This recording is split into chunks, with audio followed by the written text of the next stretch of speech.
Olá, meus amigos, tudo bem com vocês? Forte abraço. Desde já, aquele like que fortalece cada vez mais o nosso canal. Wendel, meus amigos, vamos para as nossas pautas. Tá aí na tela pra galera. Paiva dá sequência à preparação tática com testes no time. Meu amigão, tô curioso para ver esse esquadrão de aço no meio de campo. De fato, o Renato Paiva tem que fazer testes e colocar o que está melhor no momento.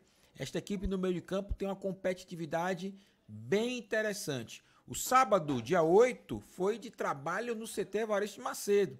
Presença de familiares, os jogadores tricolores seguiram com os preparativos visando o confronto de terça-feira. O jogo é terça-feira, 16h30, contra a equipe do Volta Redonda. Durante a manhã, na cidade tricolor, os jogadores fizeram um treinamento de ativação na academia e depois seguiu para o campo. O Acevedo tem presença assegurada como volante, e aí vem as questões dos testes do Renato Paiva.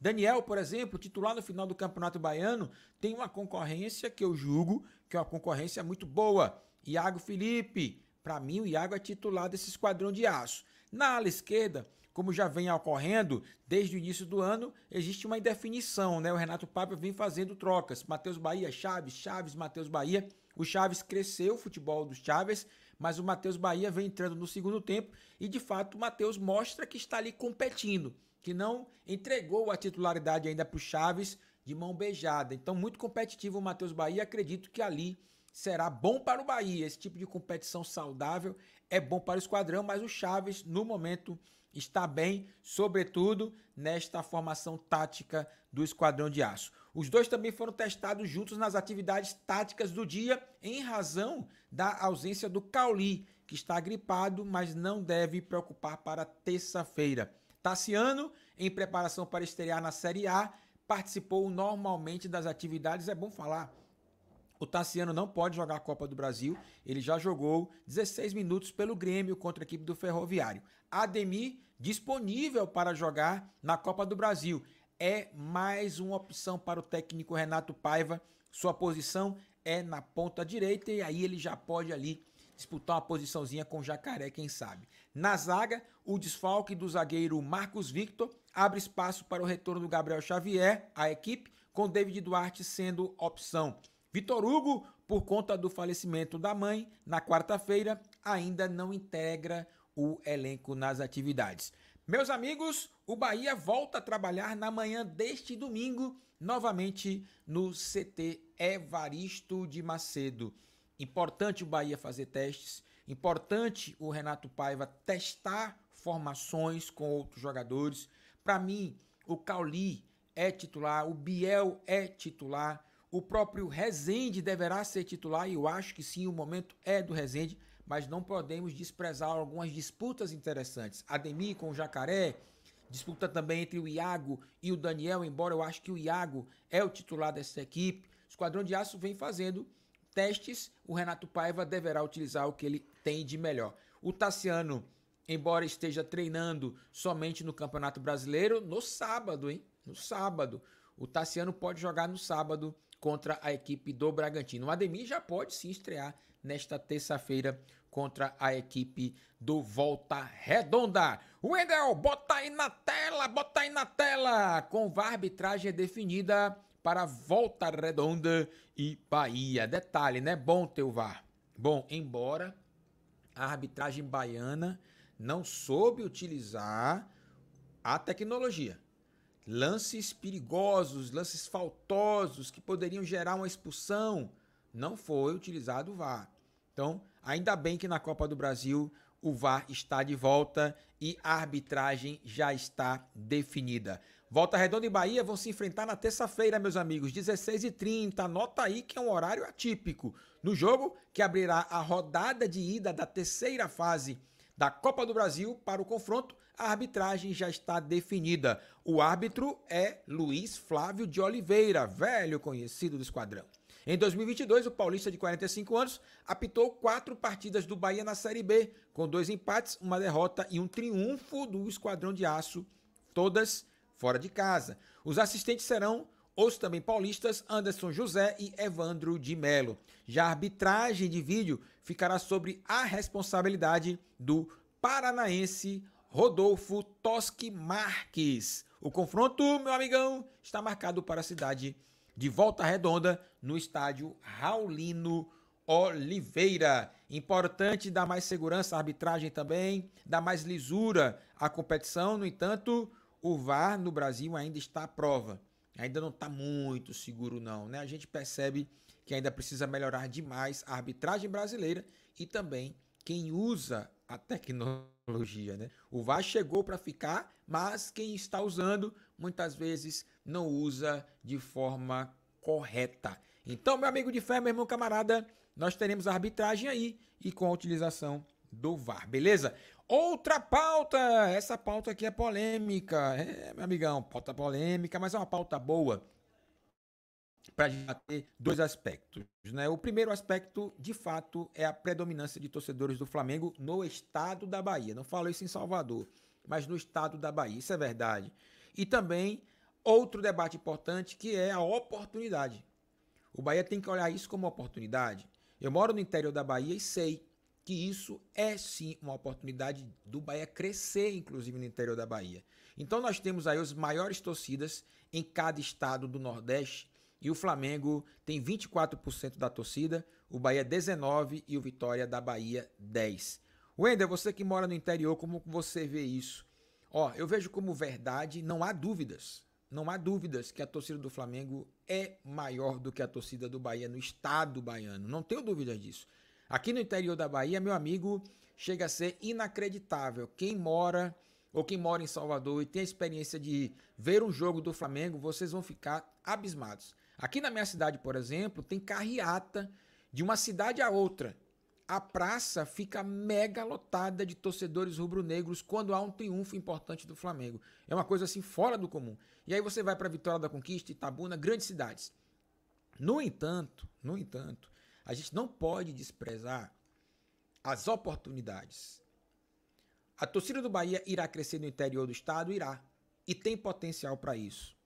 Na minha visão, por exemplo, o torcedor do Bahia não pode ver o torcedor flamenguista do interior como um rival. Não pode ver. Até porque a maioria dos torcedores do Flamengo, eles têm um bem-querer pelo Bahia. Estou falando de torcedores baianos que torcem para o Flamengo, têm um olhar muito próximo do Bahia, mais do que o Vitória, que é rubro-negro. A torcida do Flamengo baiana gosta do Bahia, sim, claro que tem os radicais e tudo, mas tem uma turma que quando vai morar em Salvador, por exemplo, eu fui estudante, eu conheço torcedores do Flamengo que foram estudar em Salvador e hoje torcem para o Flamengo e para o Bahia. A maioria, assim, inclusive. Poucos torcedores, sinceramente, não deixam de torcer para um clube baiano quando mora em Salvador. Acaba torcendo. Torcedor do Vasco também gosta muito do Bahia. Então, o Bahia é aquele time bem visto. É um time simpático ao torcedor baiano que torce para o Flamengo. Então, nós não precisamos criar rivalidades. Não precisamos dizer que aquele torcedor do Flamengo baiano, ele está errado. Não está, pô. Foi a opção que ele escolheu, a gente tem que respeitar. É muito difícil torcer para o Bahia no interior, sobretudo na minha época, década de 80, década de 90, era muito difícil, não tinha rádio para ouvir. O que a gente via era justamente Flamengo mesmo, Vasco da Gama, os times do Rio de Janeiro e os de São Paulo. Então, a torcida que gosta de futebol não teve outra opção, não tinha informação do Bahia. Qual a informação que a gente tinha do Bahia na época? Não tinha. Então, nós somos heróis, assim, de morar no interior do estado e torcer para o Bahia. Mas, posso garantir para você que o Bahia é muito bem visto e o Bahia tem que se aproveitar disso. Agora, como se aproveita? O primeiro ponto, ser muito competitivo, chegar bem nas competições, chegar bem, vencer é importante, porque isso eleva um pouco a moral do Esquadrão de Aço perante a torcida do Flamengo, que já tem um certo bem-querer com o Esquadrão. Outro detalhe, valorizar o Campeonato Baiano para jogar no interior. Viram como foi em Ilhéus? Viu como foi em Ilhéus? A torcida aqui do sul da Bahia adora o Esquadrão, adora. Aqui da minha região, sudeste da Bahia, sul da Bahia, adora o Bahia. Posso falar para vocês isso, adora. Então, nós não temos que trazer isso para a rivalidade. Nós temos que trazer isso para o nosso modo de ser. A torcida do Bahia é uma torcida muito simpática e assim deveremos ser. Porque quando o Bahia começar a competir bem na Série A, começar a competir bem na Copa do Brasil, começar a levantar títulos, levantar taça, Copa do Nordeste, Campeonato Baiano, Copa do Brasil, chegar bem no brasileiro, quem sabe conquistar um brasileiro, torneios internacionais. Posso dizer para você que esse 19% que nós temos, que não é uma diferença grande de 19 para 24, olha que nós podemos chegar. Nós podemos chegar. Mas nós, torcedores, temos que assumir um compromisso de não criar rivalidades com os torcedores do Flamengo, do Vasco, torcedores baianos. Sabe por quê, meu amigo? Porque eles têm o Bahia como seu segundo time. É maior do que eles têm com o Vitória. Então nós temos que entender, abraçar. Porque quando o Bahia começar a crescer, muitos vão começar a comprar a camisa do Esquadrão, a ver os jogos do Bahia. Por exemplo, é ruim para o Bahia o Vitória da Conquista estar fora do Campeonato Baiano. Meus amigos, olha o que eu estou dizendo. É ruim para o Bahia o Vitória da Conquista estar fora do Campeonato Baiano. Seria bom o Vitória da Conquista estar no Campeonato Baiano, porque iria dar oportunidade para os torcedores aqui do Sudeste, do estado da Bahia, estarem lá torcendo para o seu clube. Tem torcida do Bahia, sim, mas a torcida do Flamengo é maior de fato. No entanto, nós temos que olhar como oportunidade e não como rivalidade. Até porque o Bahia é um time muito simpático a esses torcedores do Flamengo, do Vasco, do Palmeiras. A galera curte, beleza? Então, meu amigo, faça como minha amiga Marina. Ela colocou aqui, ó. Ainda acho que o Bahia precisa fazer uma política de reconquistar o torcedor do interior. Sei que uma galera menospreza o Campeonato Baiano, mas essa é a chance de muita gente conhecer o Bahia, torcida e se apaixonar pelo clube. Minha amiga Marina tá de parabéns! Sempre tá com a gente aqui e a observação dela é muito importante. Tá aí o Cavalinho também do Bahia. Ele fala, Bom Jesus da Lapa, Luiz Eduardo, Magalhães, Barreiras e a maioria das outras cidades do interior é predominantemente dominado por flamenguistas, corintianos, vascaínos, palmeirenses e outros clubes, verdade. Bahia é extremamente grande no seu território, infelizmente tem locais que o Bahia não chega, nem no top 3. Os clubes que as pessoas torcem. O meu querido Cavalinho tem razão, mas tem como a gente reverter, que eu volto a falar. O Bahia é muito simpático a esses torcedores, tá bom? Ó, meu amigão, gostou do conteúdo, papá? Gostou do conteúdo? Então joga duro e arrebenta no like. Dá essa moral pra gente, beleza? Conto com vocês aí, ó, copiando o nosso link nas suas redes sociais, se inscrevendo no nosso canal, o Wendel, meus amigos. Forte abraço a todos. Valeu!